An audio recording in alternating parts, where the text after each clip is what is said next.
পেঁয়াজ রসুন সব দিয়েছি।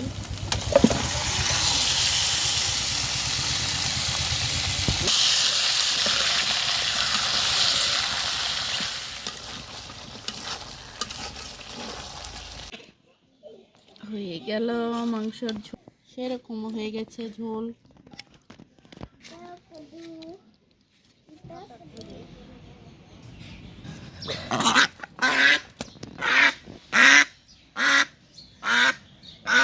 আসসালামু আলাইকুম গাইস, আশা করি সবাই ভালো আছেন। তো আবার একটা নতুন ভিডিও নিয়ে আপনাদের সামনে আসলাম। তাই যে বাজার থেকে হলো হাঁস কিনে নিয়ে আসছে। তা হাঁসের মাংস রান্না করব নতুন আলু দিয়ে, একটু পাতলা ঝোল। তো শীতের সময় অনেক ভালো লাগবে। তো আজকে আপনারা শুরু থেকে শেষ পর্যন্ত আমার ভিডিওটা দেখবেন। আর যারা যারা আমার ভিডিও চ্যানেলে নতুন আসছেন তারা অবশ্যই সাবস্ক্রাইবটা করবেন, লাইক করবেন, আমার ভিডিওটা দেখবেন।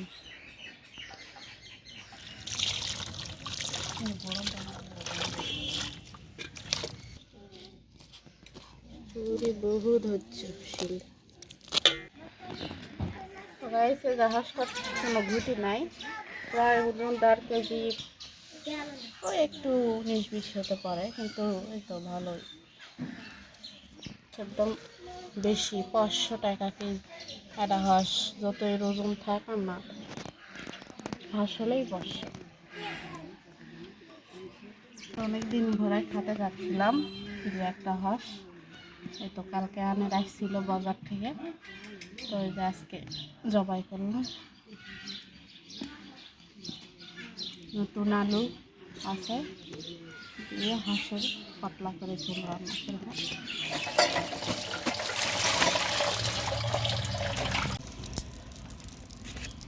করব। সামলাটা এখানে কাটে ফেলবে।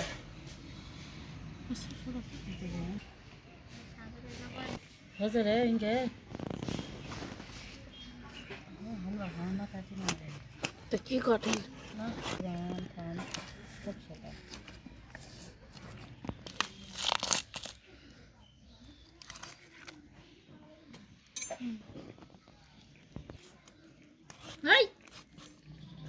কথা কথা না।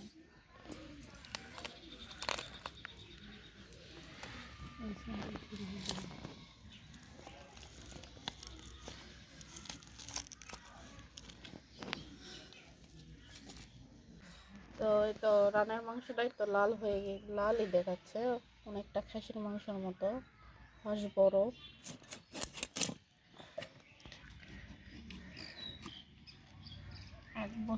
এক বছর হয়তো বয়স হবে হাঁসটা।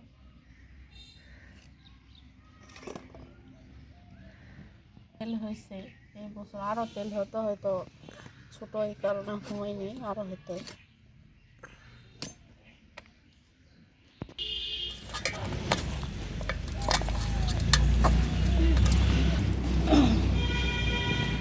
তো গাইস, এই তো মাংসটা কাটা হয়ে গেল। এখন ধুয়ে নেব, ধুয়ে নিয়ে রান্না বসাবো। কয়েকটা আলু দিব। তো আমার ভিডিওটা শুরু থেকে শেষ পর্যন্ত দেখবেন। আর যারা যারা আমার চ্যানেলে নতুন আসছেন তারা অবশ্যই সাবস্ক্রাইব করবেন, লাইক করবেন।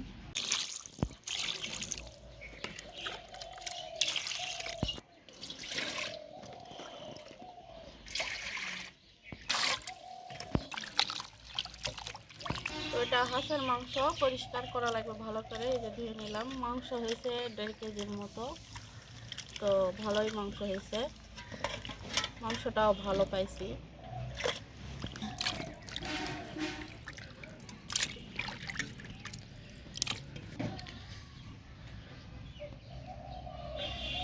এই যে আলু 2 ফালটা করে কুটে নিয়েছি, মানে কাটে নিয়েছি, কুটে নিয়েছি, ঘমকে বার হয়ে গেছে। তো এই তো কাটে নিয়েছি আলুটা, এটা তেলে ভাজে নেব। তো এখন এই যে মশলাটা বাটে নেব।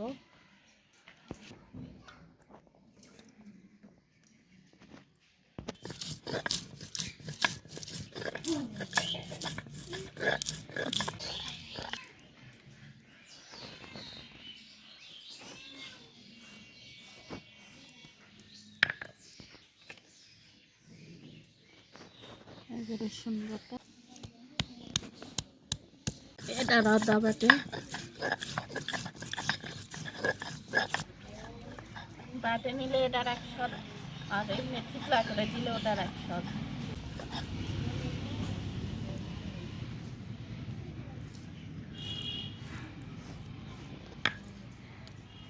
আদাটা বাটা হয়ে গেল, এখন জিরা মশলাটা বাটি নেব।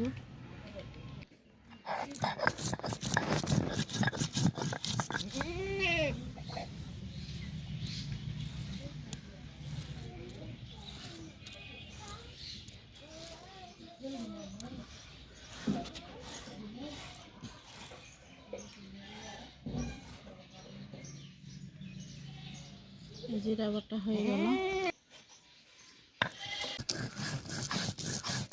হয়ে যাবে ঝাল।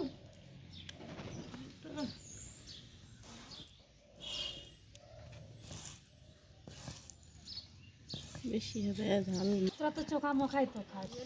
এখন এটা মশলা দিয়ে মাখে নেব। হলুদ, জিরা, রসুন,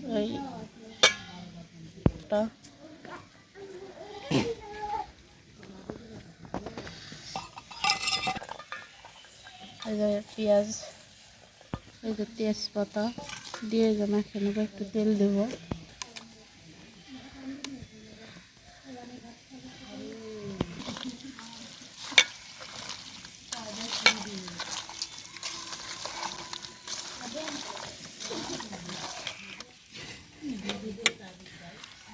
এই যে মাখা হয়ে গেল, এখন 10 মিনিটের মতো মাখা থাক, তারপর আলুটা ভেজে নেই। কালকা আর আজকে দুদিন হতো না দিয়ে আবার কি চেপি পিস সালন আলাম মিষ্টি আছে হয়ে গেল আলুটা, একটু মানে বেশি লালও করা যাবে না, একটু হালকা হালকা হয়ে গেল। এখন এটা আলুটা তুলে দেবো, ধুয়ে তারপর মাংসটা ছড়াই দেব।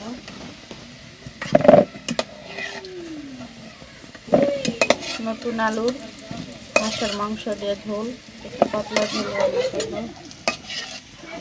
রসুন বাটা আর আদা বাটাটা দিয়ে দিলাম।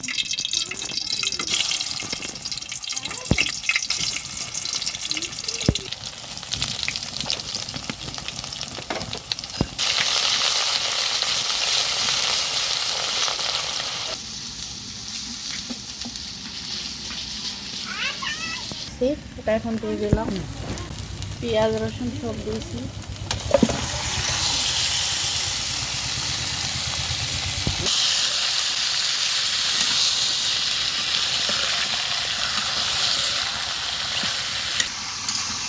এই তো মাংসটা ভালো করে নাড়াচাড়া করে একটু কষায় নেব, নিয়ে একটু ঢাকনা দিয়ে রাখে কষায় নিয়ে তারপর পানি দেবো। কষা হচ্ছে।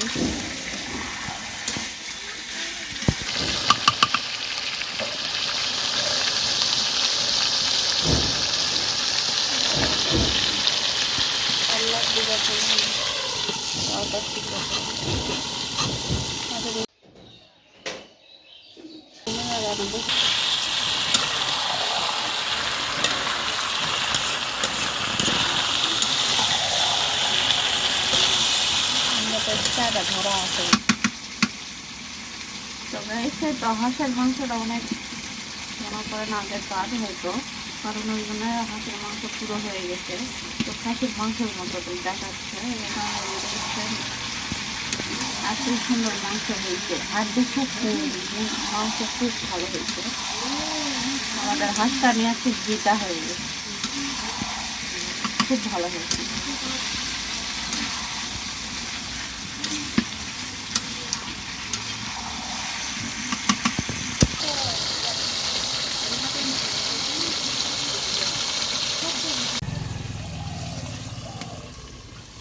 ওই তো ঢাকনা দিয়ে রাখলাম, কিছুক্ষণ ঢাকনা দিয়ে রাখে নাড়াচাড়া করে একটু কষা হোক, ততক্ষণ ঢাকনা দিয়ে ঢুকিয়ে রাখি।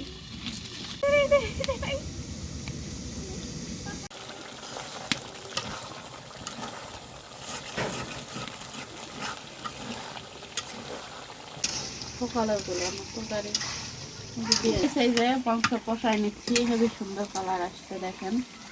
এই যে একবারে খাসির মাংসের মতো কালার আমার অনেক, এই যে খুবই সুন্দর কালার আসছে। কষাই হয়ে গেল, এখন আলুটা দিব, দিয়ে একটু নাড়াচাড়া করে একটু পানি দেব।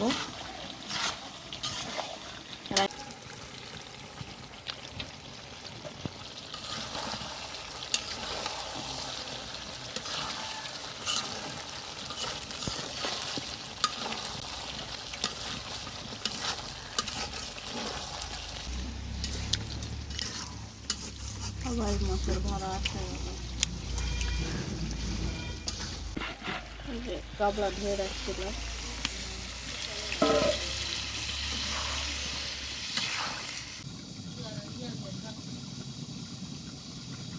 রাখছিলাম, সেটা একটু দিয়ে দেবো।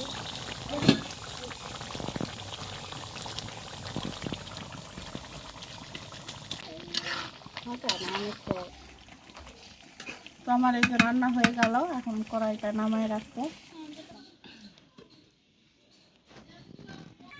এই যে আমাদের মাংসের ঝোল হয়ে গেল।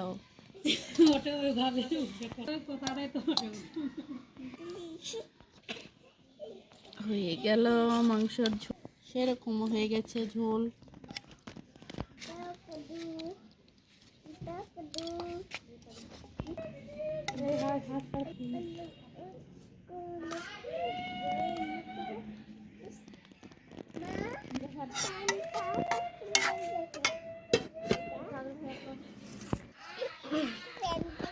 তো গাইস, এই তো আমার হাঁসের মাংসের ঝোল হয়ে গেল।